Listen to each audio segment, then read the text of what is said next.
Okay, welcome to the first Let's Play Path of Exile from the Penguin Labs studios. This is Hercules, and I also have with me Roquwell? Roquwell, and we're going to be doing a playthrough of Path of Exile, having a little bit of fun. So I'm standing here at the character creation screen, and I see I have a whole series of characters that I could choose from. They all have different types of capabilities. Like this is the witch. Here's also a duelist, a ranger, scion, marauder, shadow, and even a templar. They all have different capabilities. Some are magic users primarily, some are dexterity skill users, some are strength skill users. I'm going to choose for this playthrough a marauder, which is the warrior class. He does concentrates mainly on just increasing his strength and armor and bashing things with big weapons. Rockwell, what are you going to do? I'm going to do a witch, and I'm going to be using mostly projectile spells. So then so I'm going to be standing in the back shooting things with different types of spells. All right, so I'm going to try. My character's name is Hercules Awakes. All right, so have you started your thing, Rockwell? Yes, I I'm have. all right. I'm standing here on the edge of a beach here. Looks like there's a driftwood club in front of me and a dying exile.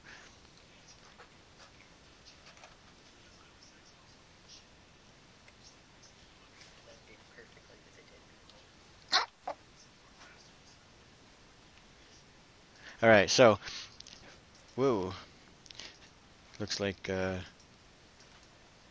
we need to.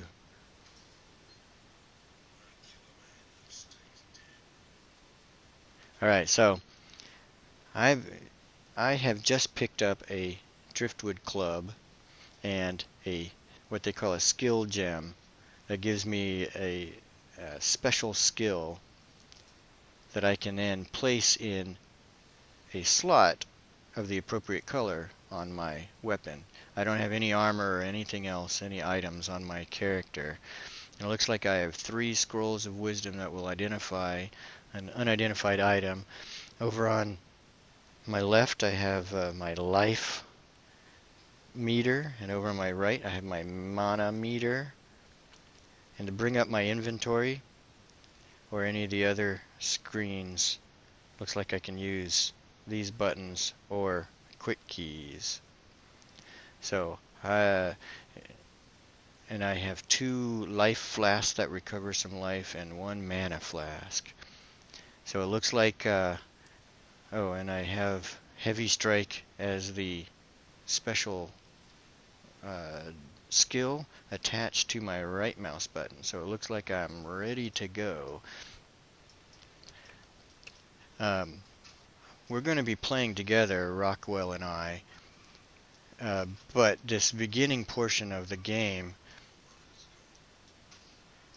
um, this beginning, ooh, there's a shield. I think I shall pick up this shield. So now I have a big club and a shield. But this beginning portion of the game, you cannot party with anybody else. The very, very beginning. So we have a little ways to go, small ways, before we can get to the town, meet each other, and join each other in a party. So how are you doing, Devin? I mean, Doing pretty good. Rockwell. I've taken 2 damage yet, so. All right. Looks like I'm taking a little bit of damage because I'm walking up to people and hitting them, and they're hitting me back. But I can easily drink my potions to replenish both my mana and my health. And I'm looking down at the bottom, and I see my level experience is going up. I'm 52% to level 2 already.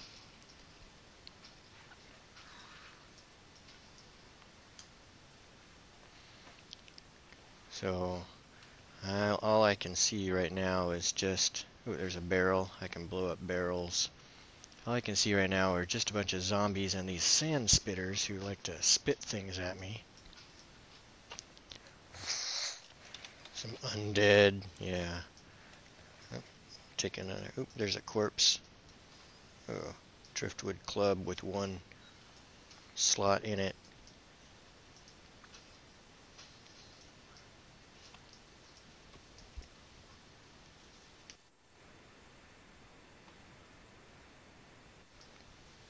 Yep, there's a, oh, here's a whole bunch of people.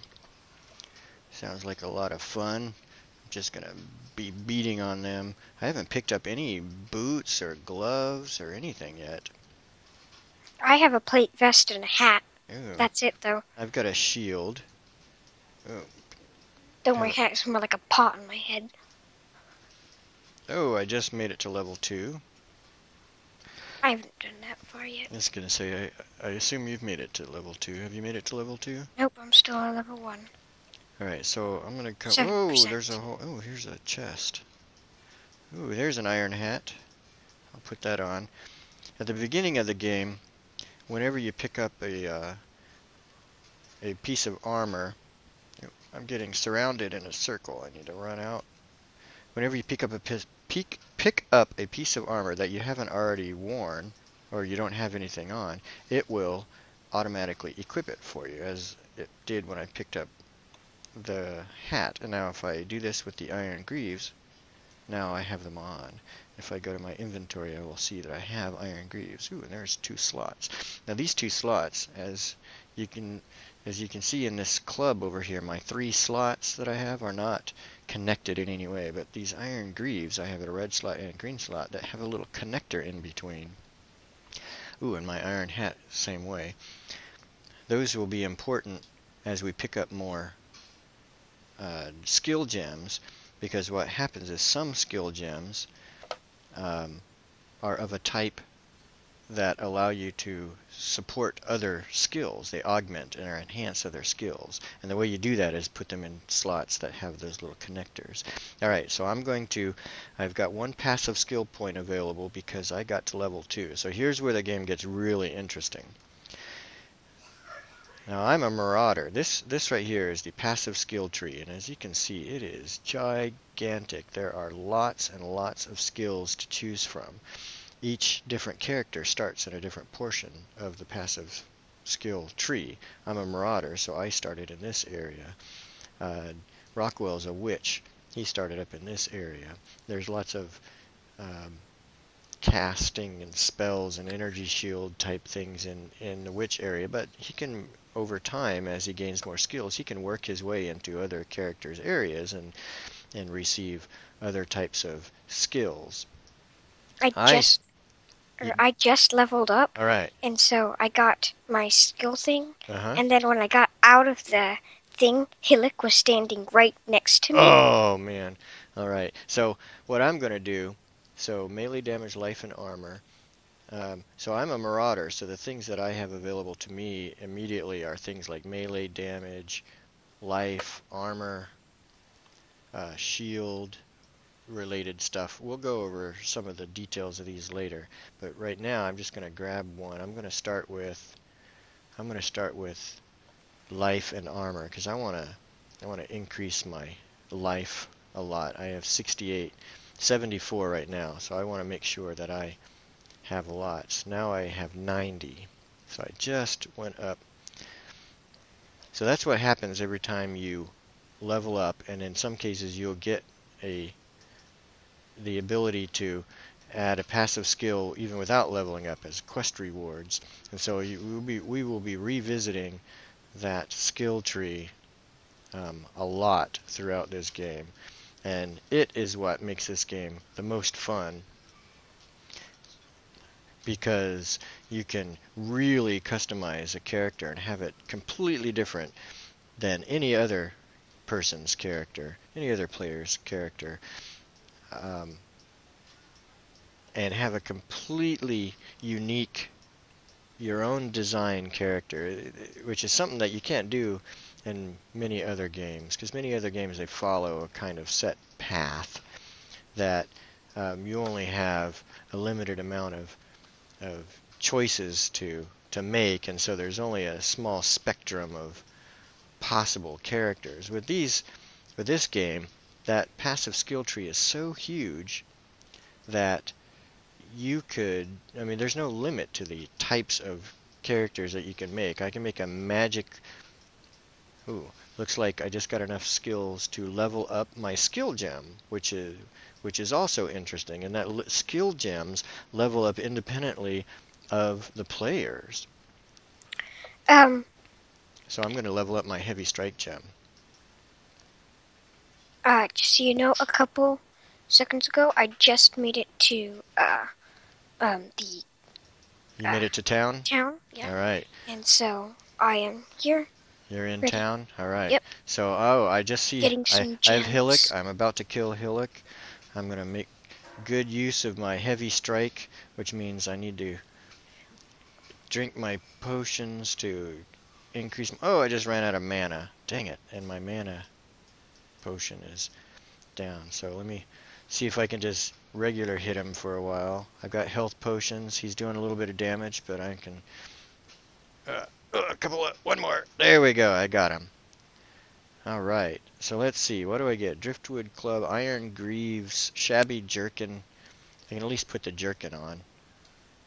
Oh, I can't even. Oh, it's unidentified. So here's what happens if you. This is a blue magical item that is unidentified when I pick it up. So I can take my Scroll of Wisdom. I can right-click on it, drag it over here to the item that I want to identify, left-click, and then it identifies it for me. So this is an agile Shabby Jerkin, which is a regular Shabby Jerkin, but it gives me +5 to evasion rating. So if I put this on, I will be a little bit more evasive.